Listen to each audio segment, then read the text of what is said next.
দেখো কি সুন্দর দেখতে লাগছে, এটা হচ্ছে দীঘা গেট। ও দিগন্ত বিস্তৃত সমুদ্র, কি দারুণ দেখতে লাগছে। দেখো, বুঝতে পারছো কিনা জানি না, বাট ওদিকে হচ্ছে রেল যাচ্ছে, মাল ট্রেন যাচ্ছে। তো সকালবেলার এইরকম প্লেজেন্ট ওয়েদার, মেঘলা মেঘলা, হালকা সারা রাত বৃষ্টি হয়েছে। অনেক বিশাল মন্দির তো রে।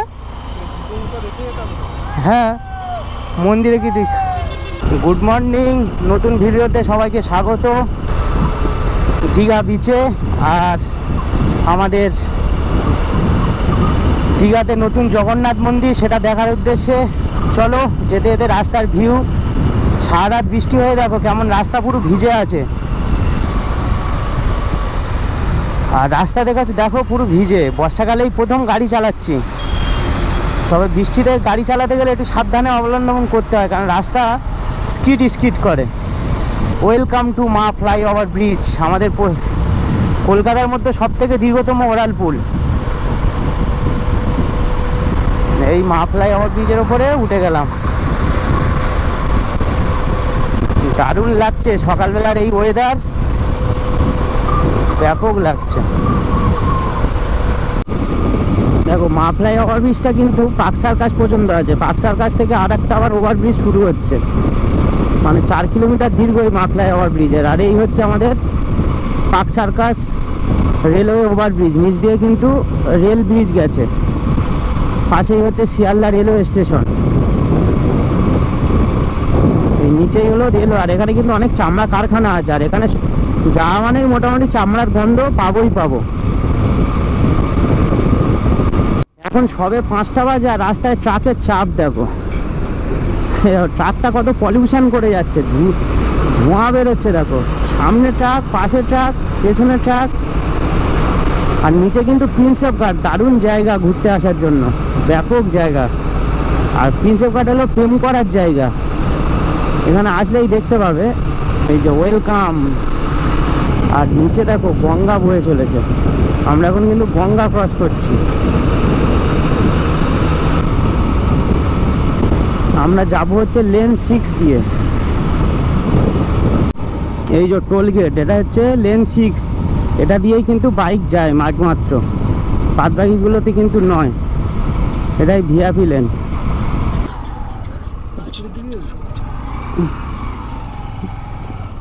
এত ঠিক যাচ্ছে, এটাই তো। এখানে রাস্তা এত ঘোরাফেরা রাস্তা, বোঝা মুশকিল, বুঝতে পারলিস। গাড়িতে ফুয়েল আপ করাবো, মানে ব্লিং করছে তেল নেই। 1 লিটার ভরে এনেছি, এখানে ফুল আপ করছি 800 টাকার, মোটামুটি হয়ে যাবে 800 টাকার তেল ভরলে। ফুয়েল আপ করালাম। ফুয়েল আপ কত করালাম? 840 টাকার ফুয়েল আপ করালাম। মানে লিটার ছিল 105.something কত। আর 4 কিলোমিটার পরে আমরা NH16 নেব, তখন একটু গাড়ির স্পিড মেনটেন করতে পারবো। আর ওয়েদারটা দেখো, সারা রাত বৃষ্টি হয়েছে। সারা রাত বলতে কাল 9টা থেকে প্রায় সারা রাতই বৃষ্টি হয়েছে। ভেবেছিলাম আসবো না, তারপর দেখলাম বৃষ্টি কমে গেছে, যা হয় হবে। মনস্থির যখন করেছি যাবো তো যাবোই। জগন্নাথ মন্দির আমরা দেখবই, প্লাস দীঘা, শঙ্করপুর, দেখি কত কি ঘুরতে পারি। নিচে কিন্তু মৌরিগ্রাম রেলওয়ে স্টেশন, আমরা মৌরিগ্রাম ক্রস করছি। হাওড়া মানে শুধু চারধারে রেল লাইন। আর দেখো কিভাবে ট্রাক আসছে।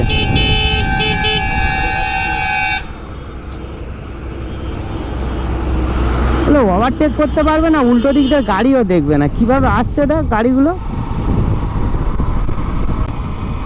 ওই ওপর দিয়ে রেল লাইন চলে গেছে, মানে মৌরিগ্রাম রেলওয়ে স্টেশন ছিল। আর এখানে দেখছি আন্দুল নিউ টাউনের বাস টাস সব দাঁড়িয়ে আছে। দেখো সকালবেলা রোদ উঠে গেছে, এবার দেখো কত সুন্দর লাগছে। আর এই সামনে কিন্তু NH16 হাইওয়েতে আমরা চলেই এসেছি, মোটামুটি এই হাইওয়ের কাছে চলে এসেছি। হাওড়ার আন্দুল রোড হয়ে এসে আন্দুল বাজার ক্রস করে আসার পরে সোজা এই আমরা আলমপুর মোড় পেয়েছিলাম। এই আলমপুরের মোড় থেকে আমরা বাঁদিকে নিয়ে নিয়েছিলাম, আর বাঁদিক থেকে নামার পরেই আমরা পেয়ে গেলাম হাইওয়ে NH16। আর আমাদের এই ডান সাইডের ওপর দিয়ে কিন্তু হাইওয়ে আছে। ফাইনালি আমরা এবার হাইওয়েতে উঠবো। বাবা, হাইওয়েতে উঠলেই হাঁপ ছেড়ে বাঁচবো। আর হাইওয়েতে দেখো টোটো চলছে, হাইওয়েতে কিন্তু টোটোর অ্যালাউ নেই, তাও টোটো চলছে। যাই হোক, সার্ভিস লেনে জল জমে গেছে, ওই কারণে হাইওয়েতে টোটো চলছে। যাই হোক, ওরা পেটের জ্বালায় কাজ করছে, কি আর করবে। দেখতে দেখতে কিন্তু আজকের দিনের আমাদের সেকেন্ড টোলগেট চলে আসলাম। এটা কিন্তু ঢুলাঘাট টোলগেট। আর আমরা আমাদের সেই বাইক লেন দিয়ে ধীরে ধীরে বেরিয়ে যাব। লেন করা আছে এখানে, এই যে পাশ দিয়ে ধীরে ধীরে। আর এখানে সব গাড়ি টোল দিচ্ছে, আর এখানে ট্রাকের জ্যাম দেখো। হাওয়া হচ্ছে খুব জোরে, আমার কথা বুঝতে পারছো কিনা জানি না, খুব জোরে কিন্তু হাওয়া হচ্ছে। সামনেও একটা কারখানার চিমনি দেখো কিরকম ভাবে উঠে আছে,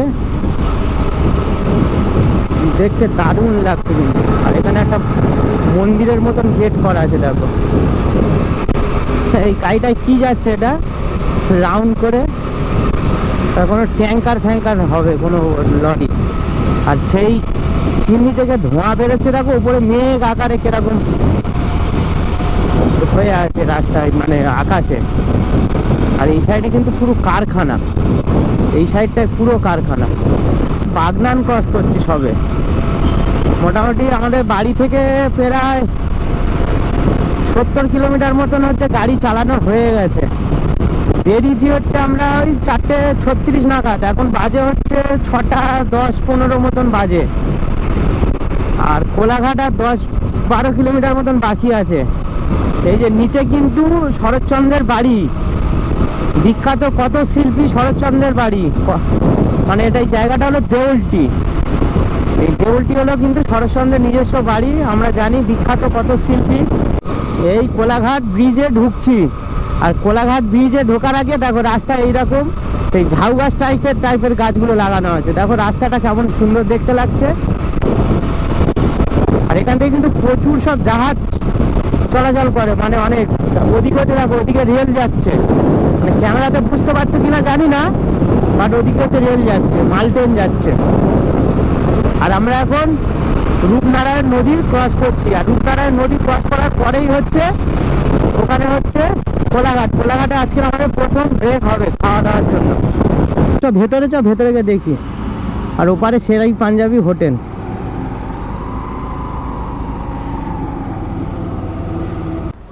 সব কিছুই আছে।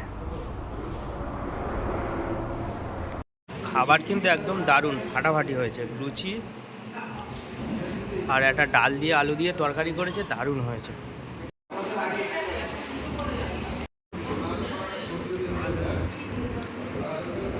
কোলাঘাটের নিউ তারামা হোটেলে খাওয়া হয়ে গেল, কিন্তু কচুরিটা সত্যি বলতে দারুণ খেতে ছিল। সোজা চলে যাচ্ছে খড়গপুর, কিন্তু আমরা সোজা যাব না, আমরা বাঁদিকে নিয়ে যাব, এই বাঁদিকে বেরিয়ে যাব। আগের ভিডিওতে দেখেছিলাম এই বাঁদিকে দীঘা যাওয়া যায়, এবার সেই বাঁদিকে রাস্তাটা নিয়ে নেবো। দেখো এখান থেকে রাস্তাটা দুভাগ হয়ে গেছে দীঘা যাওয়ার। এই আমরা এই বাঁদিকে, এই বাসটা চলে যাচ্ছে সোজা খড়গপুর, আর আমরা এই বাঁদিকে নিয়ে নিলাম দীঘা। এখানে বোর্ড মারা আছে, মানে হলদিয়া। রাস্তার কন্ডিশন কি জানি না, কেন আমি যখন গেছিলাম অনেক ছোটোবেলায় গেছিলাম, তখন 11-12 যত সম্ভব পড়ি, তখন সেই দিদিদের সাথে গেছিলাম, দিদি জামাইবাবুদের সাথে। অনেক আগে, 15-16 বছর আগে গেছিলাম। আর এই যাচ্ছি, রাস্তা তো দেখেই তো ভালো। এখানে একটা মন্দির দেখো কত সুন্দর লাগছে দেখতে। কি বড় একটা কারখানা, বিশাল বড় কারখানা, আর চুল্লি দিয়ে ধোঁয়া বেরোচ্ছে। যত দেশে কারখানা থাকবে তত ভালো, সবাই কাজকর্ম পাবে। কোনটা রে? এটাতে যেতে হবে। দুদিকে দুটো রাস্তা, ওইদিকে মেজদা চলে যাচ্ছে, মানে এই ওভারব্রিজের নিচে হলো মেজদা। তা আমরা তো মেজদাতে যাব না, আমরা দীঘা যাব। আমরা নিউ দীঘাতে গিয়ে আজকে স্টে করব। এখন আমাদের প্ল্যান হলো গিয়ে একটা হোটেল নিয়ে ওখানে স্নান ফান করে আগে পুজো দেবো জগন্নাথ মন্দিরে। সত্যি রাস্তার মাঝখানটা কিন্তু দারুণ দেখতে লাগছে, লাল আর সাদা ফুলের কম্বিনেশন, ব্যাপক দেখতে লাগছে। আর এখান থেকে কিন্তু হলদিয়ার দূরত্ব 90 কিলোমিটার। আর রাস্তার কন্ডিশন দেখো, পুরো মাখনের মতন রাস্তা। এই জায়গাটার নাম কিন্তু নেতাজি নগর। সামনে মনে হচ্ছে একটা টোল গেট আসছে। কি টোল গেট ওটা? যাক, এত সুন্দর রাস্তা, তো টোল দেওয়া তো উচিত। আর আমাদের তো বাইকের টোল লাগবে না, আমাদের তো সাইড দিয়ে বেরিয়ে যাব। কোলাঘাট হলদিয়া, আমরা এই সাইড দিয়ে বেরিয়ে চলে যাব, আমাদের তো টোল দিতে লাগে না। তাই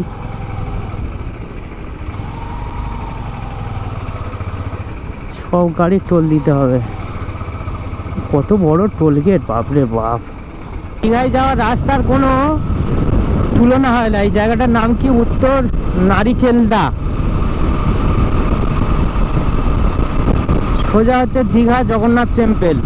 সত্যি রাস্তাটা দেখো তোমরা, মানে কোনো এক চিলতে রাস্তা খারাপ পাইনি, মানে অসাধারণ রাস্তা। ওই কারণে এখন আসতে একটু কম সময় লাগে। তবে এই রোডে বাসগুলো যা যাচ্ছে না, ওরে বাপ রে বাপ, মানে ট্রাক দিচ্ছে, বাস ড্রাইভারগুলো পুরো একদম রাস্তা রাজ করে বাস চালাচ্ছে। এই সামনে একটা বাস যাচ্ছে, দীঘায় যাবে বাসটা, আমরাও দীঘায় যাব। পেছনে আমার একটা বাস আছে, স্টেট বাস।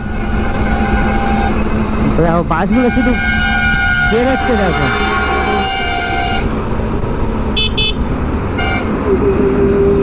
সামনে একটা ক্রসিং আছে, ক্রসিং দিয়ে যত সম্ভব ম্যাপ যা দেখাচ্ছে ডান দিকে যাব। এই যে ক্রসিং, এই ক্রসিংটা হলো নন্দকুমার মোড়। এই নন্দকুমার মোড় থেকে আমরা ডান দিকে নেব। আর সোজা কিন্তু যে রাস্তাটা চলে যাচ্ছে, ওই রাস্তাটা কিন্তু সোজা হলদিয়া পোর্টে চলে গেছে, মানে হলদিয়া বন্দর চলে গেছে। আর আমরা ডান দিকে নেব। পূর্ব মেদিনীপুর পুরী, মানে আমরা পূর্ব মেদিনীপুর, দীঘা হলো পূর্ব মেদিনীপুরের মধ্যে পড়ে।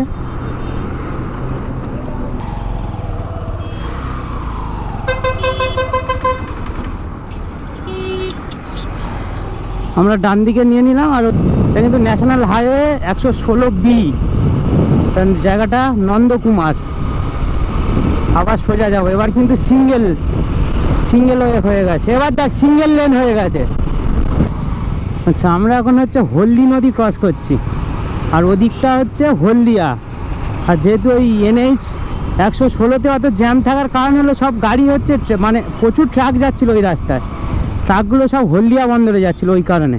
এই রাস্তায় কিন্তু অত গাড়ির জ্যাম নেই। এই দীঘা যাওয়ার পথে এটা হলো চণ্ডীপুর। সামনে চণ্ডীপুর হসপিটাল ছিল, চণ্ডীপুর থানাও ছিল। এখানে চণ্ডীপুরের বোর্ড লাগানো আছে। এটা হলো চণ্ডীপুর। এই জায়গাগুলোর প্রথম নাম শুনছি, এই কারণে তো এই ঘোরার এত মজা। কারণ কি, আমরা নতুন জায়গাকে চিনছি, জানছি। আমার তো নতুন জায়গাকে জানতে খুব মজা লাগে। 22শে মে, মানে মে মাসে বলে তো কত গরম।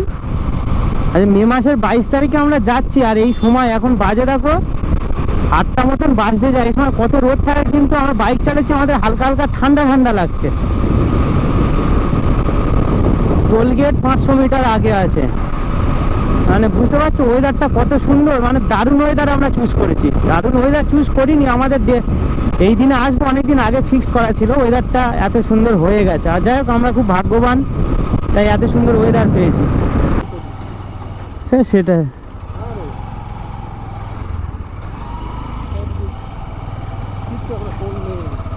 ও, এটা এখনো টোল চালু হয়নি। যাই হোক, আমরা এখানে একটু চা ব্রেক নিলাম, চা খেয়ে আবার এগিয়ে যাচ্ছি। মানে কাঁথি আর বেশি দূরত্ব নেই। আর এই রাস্তার এই সাইডটা দেখো, কৃষ্ণচূড়া ফুল গাছ দেখো কি সুন্দর হয়ে আছে, লাল হয়ে আছে কয়েকটা। আর এই রাস্তাটা একদম সোজা। যে দোকানে চা খেলাম বললো, মানে একটু আগে গিয়ে নাকি কাঁথির পরে, দীঘার কিছুটা আগে গিয়ে রাস্তাটা নাকি অনেক সরু হয়ে গেছে। ওই জায়গাটা একটু দেখে শুনে গাড়ি চালাবে, খুব রাস্তায় জঞ্জাট হবে। এই জায়গাটার নাম হলো রাজকুল। আর সোজা দীঘা, আর ডান দিকে চলে যাচ্ছে হচ্ছে পটাশপুর। এই রাজকুল জায়গাটার নাম কিন্তু অনেক শুনেছি, টিভিতে খবরে অনেক শুনেছি। সামনে দেখো কি সুন্দর সব মাটির কাজ করছে। এই দেখো দুই সাইডে মূর্তি ঘোড়া ফোড়া, এই দেখো কত সুন্দর সব বানানো, দারুণ লাগছে। ঠাকুর স্বামী বিবেকানন্দর মূর্তি, আরও বিভিন্ন রকম ডিজাইন করা আছে, সব মাটির। এই জায়গাটা দেখে মনে হচ্ছে যে আশেপাশেই সমুদ্র আছে। সত্যি আশেপাশে সমুদ্র আছে, কারণ এই যে ইউক্যালিপটাস গাছ আর এইসব যে গাছগুলো দেখা যাচ্ছে এইসব গাছগুলো অ্যাকচুয়ালি সমুদ্রের ধারেই দেখতে পাওয়া যায়, সমুদ্র অন্য জায়গায়। আর রাস্তা দেখো, পুরো সোজা রাস্তা, সোজা দেখো, যতদূর চোখ যাচ্ছে রাস্তা আর রাস্তা। রাস্তার সাইডে সাইডে দেখো ডাব বিক্রি হচ্ছে, কারণ সমুদ্রবর্তী এলাকাতে ডাব গাছ প্রচুর হয়। দেখো দেখি ডাব খাবো, চা খেয়েছি বলে এখন ডাব খাবো না। দেখো অনেকক্ষণ পরে দেখো ট্রলার দেখতে পেলাম, ওই যে ট্রলার, এটা হচ্ছে দুই সাইডেই ট্রলার দেখা যাচ্ছে। এটা হচ্ছে কালীনগর বাজার, এটা হচ্ছে কালীনগর ব্রিজ। আর দুই সাইডে কিন্তু ছোট্ট খাঁড়ি মতন আছে, এই খাঁড়িতে কিন্তু অনেক আছে, ট্রলার আছে, যারা এই সমুদ্রে, গভীর সমুদ্রে মাছ ধরতে যায়, যেসব ট্রলার নিয়ে সেই সব ট্রলার। ডাব কাটছে, নে তুই খাটা। এটা ডাব কাটাচ্ছে, দুটো ডাব হলো 60 টাকা, 120 টাকা, তাই তো? দুটো ডাব 120 টাকা। কিরম টেস্ট? ভালো? এ ক্লাস বলেই দিয়েছে, এ ক্লাস।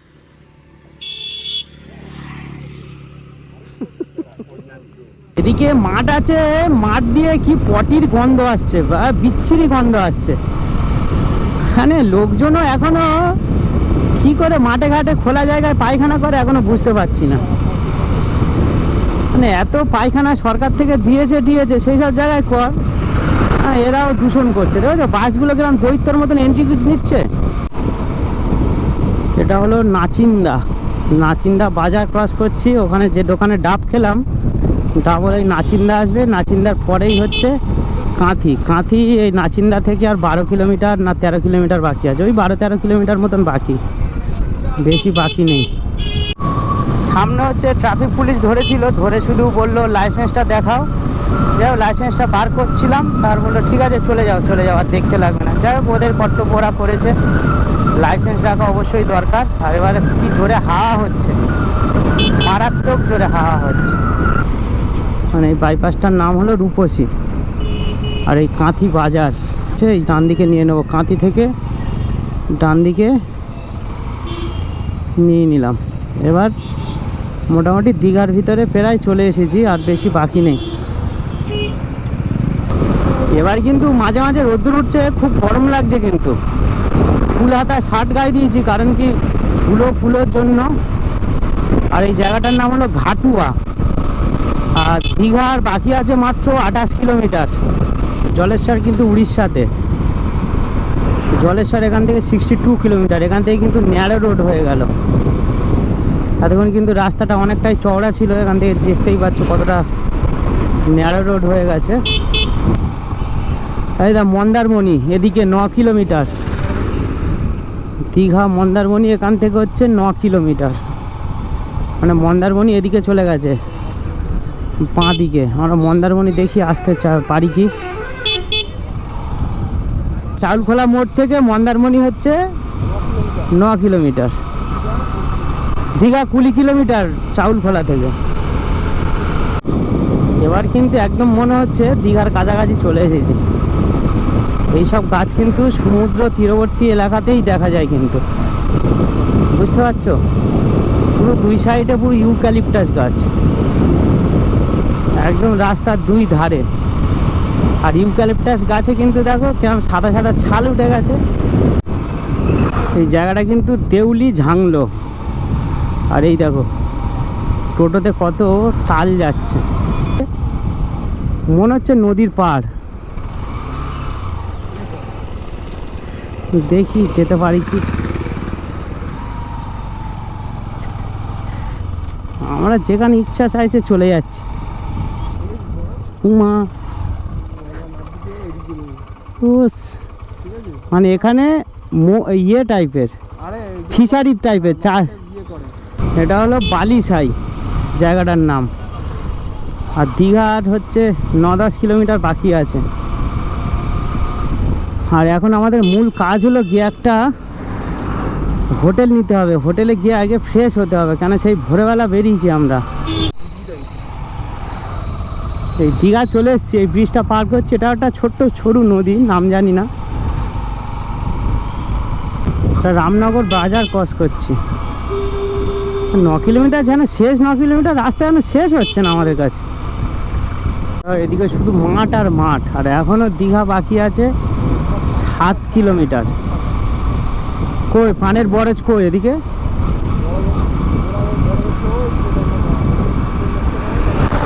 এখনও দীঘা বাকি। আর এই রাস্তা সোজা চলে গেলে কিন্তু উড়িষ্যা, বালেশ্বর চলে যাওয়া যাবে। দেখো সামনে কি আসছে, শুধু দেখো, বলবো না এটা কি, শুধু দেখতে থাকো। মানে আমরা এবার এন্ট্রি করেই গেছি বিশ্ব বাংলা। এটা হচ্ছে তরুণ, মানে হচ্ছে গেটওয়ে অফ দীঘা। দেখো দীঘা বর্ডার 6 কিলোমিটার। আর দেখো কি সুন্দর দেখতে লাগছে, এটা হচ্ছে দীঘা গেট। ও ব্যাপক লাগছে। হ্যাঁ, দীঘাতে আমরা এন্ট্রি করে গেছি।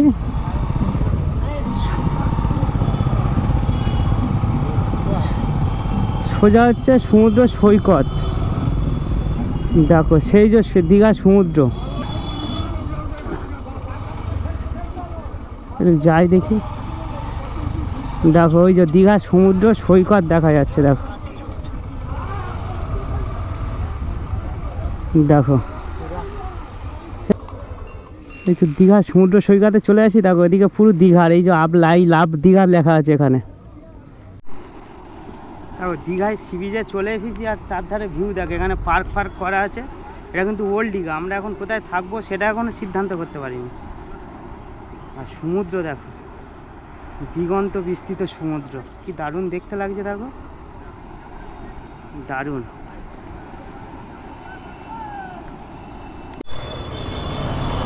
এই ওল্ড দীঘাতে একটা দোকানে চা ফা খেলাম, খেয়ে জিজ্ঞাসা করলাম যে দাদা কোথায় ভালো হোটেল পাওয়া যাবে আর দাম কম। বললো যে নিউ দীঘাতে চলে যাও।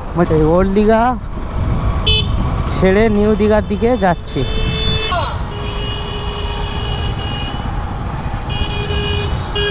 জগন্নাথ মন্দিরের পাশ দিয়ে আমরা বাইক চালিয়ে যাচ্ছি। এই পুরীর বলছি, দীঘার জগন্নাথ ধাম। এই যে জগন্নাথ ধাম, এই যে লেখা আছে। মোটামুটি ভিড় আছে। ব্যাগ নিয়ে মন্দিরের ভেতরে প্রবেশ নিষেধ। এই যে অনেক বিশাল মন্দির তো রে। হ্যাঁ মন্দিরে কি দেখ, বাপরে বাপ, বিশাল মন্দির করেছে তাই তো।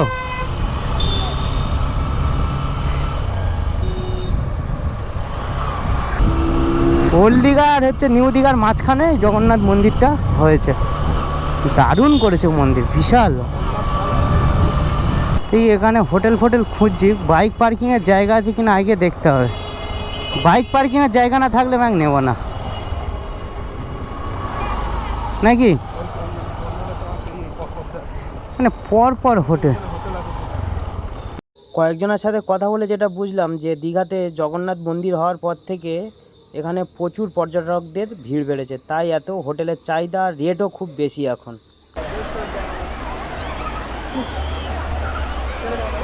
ওই কারণে হোটেল পাচ্ছি না কেন, এবার বুঝতে পারছো কেন হোটেল পাচ্ছি না? এই কারণেই হোটেল পাচ্ছি না, মানে এত লোক। ওদিকে হোটেল অনেক রেট বলছে ফ্যামিলি ছাড়া দেবো না অনেক। এদিকে এসেছি, এই কি রাহিল গেস্ট হাউস, দেখি কি বলে এখানে।